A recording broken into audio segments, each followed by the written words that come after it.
Sasak Rawayan Yasana Yoke Sukasa Saestuna ngembatna jalan kahirupan atrak jeung nyata pinuh kahariwang. Sanajan kitu koma ulah galide amis jeung pahitna kahirupan bakal karandapan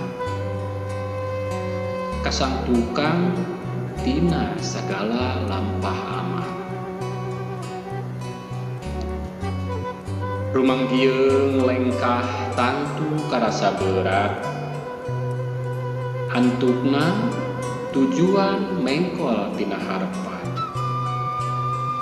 Wajar jeung pantes lamun teu dibarengan niat anu pancet. Anging sabar jeung ikhlas kudu napel tina hate.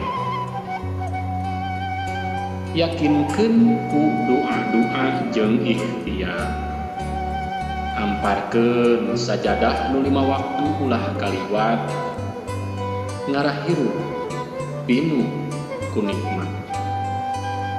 Banjarwangi 3 Juni 2022.